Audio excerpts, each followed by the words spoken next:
Գիտեք, ես բոլոր դեպքերում այս փուլում դրա վերաբերյալ դատողություն չանեմ, բայց մտահոգություններս հստակ ընդգծում եմ, որովհետև Սահմանադրական դատարանի կազմի նկատմամբ երբ միջամտություններ տեղի ունենում, վստահ եմ ձեզանից շատերը այդ ժամանակ չէին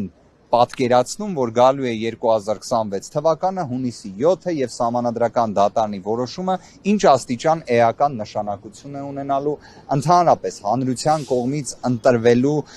ընտրելու եւ ընտրական սկզբունքի իրացման տեսանկյունից, բայց եկել է այդ օրը։ Պարոն Վարդեվանյանի վերջո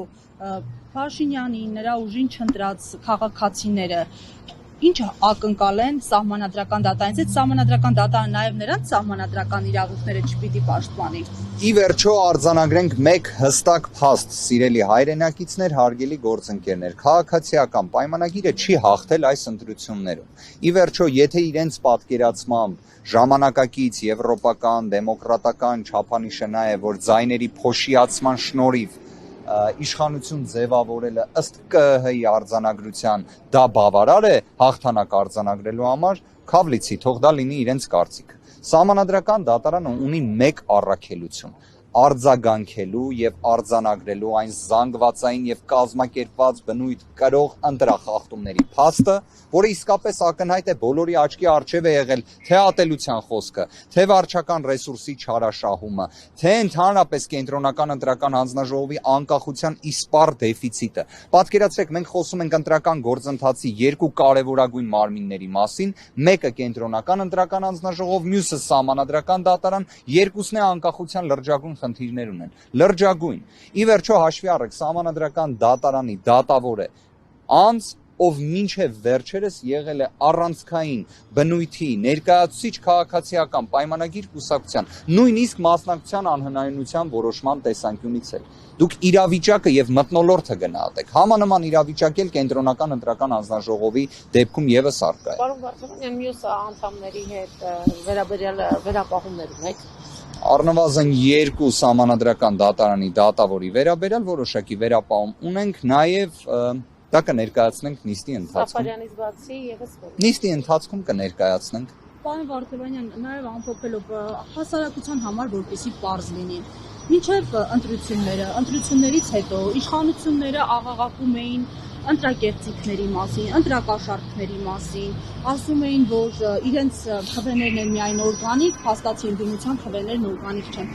Ինչու ըստ ձեզ իշխանությունը չդիմեց Սահմանադրական դատարան վիճարկելու ընտրությունը։ Ինձ թվում է, որովհետև իրենք եւս ունեն այն տեղեկանքը, որը փոխանցվել է մեզ, որ այդքան թմբկահարված ընտրակաշառք կամ եւ այլ նման երևույթների հետ կապված այս պայդերությամբ խոսքը գնում է 258 մեղադրյալի մասին։ Պատկերացնում եք, դա որ պատկերացնեք 3 խոշոր խուլիգանության դեպքն է։ Թող չլինեն հանգարց խուլիգանության դեպքեր, այսինքն սիրելի հայրենակիցներ, երբ միջոցառում եք ունենում եւ այլն, թող դա չվերածվի խուլիգանության, բայց դա այդ նույն թվականակն է։ Պարզապես սա ճիշտ տեխնոլոգիական մի մոտեցում էր, իրենց գնահատմամբ ճիշտ, որովհետև կարողացան նման աղմուկ ստեղծել, բայց կարծում եմ նաև իրենք հետադարձը չստանալով իրենց իսկ ստեղծած արհեստական շինծ ու աղմուկի, փեսայի եւ աներոջ խոսակցությունը քյաբաբի վերաբերյալ որպես քրեական գործ հրամցնելը, Դավիթ Ղազինյանի դեպքը վստահ եմ բոլորդ լսել եք, կանանց միջև բամբասանքային բնույթի խոսակցությունը դարձնել որպես այդ վիճակագրական տվյալ, որ պատկերացնեք այդ 258 դեպքը, որ ասում եմ, դրանցից մեկը պայմանականորեն Դավիթ Ղազինյանի նկատմամբ ակնհայտ ապօրինի քրեական վարույթն է, եւ այսպիսի դեպքերը բազմաթիվ են եղել։ Դուք վստահ եմ այդ ձայնագրությունները լսել եք։ Պայմանական կենցաղային բնույթի խոսակցություններով համեմված, անմեղության կանխավարկածը չհաղթարված դեպքեր, բայց որոնց վիճակագրական տվյալը 258 մեղադրյալ։ Իդեպ այդ թվերն էլ կարող են էապես նաև նվազել այս ժամանակահատվածում, որովհետև դրանցից կարծես կեսից պակաս դեպքերն են, որ դատարան են ուղարկվել։ Իդեպ օրինակ վստահ եմ դուք լսեցիք երեք Արթուր Ավանեսյանի վերաբերյալ դատախազի բացման խոսքը, հա։ Դա էլ է այդ վիճակագրական տվյալը հանդիսացող դեպքերից մեկը, որ ստացվում է Արթուր Ավանեսյանը մեկ ձայնի համար իբրև խոստանում էր տուն, աշխատանք եւ այլն։ Հարգելիներս, սա պարզապես լուրջ չէր այս ամենը եւ երևի թե դրա համար էլ սահմանադրական դատարան չեն դիմել, բայց թող միանան մեր դիմումին այդքան խոսում են։ Ավելի քան 250 հատ դեպքեր են եղել, դրանք բոլորը հեռախոսային գաղտնալսումներ են, թե կան որ պատկերացնեք, ես վստահ եմ, որ Հայաստանի Հանրապետությունում 2026 թվականի փետրվարից մինչև հունիս ամիսը ռեկորդային թվի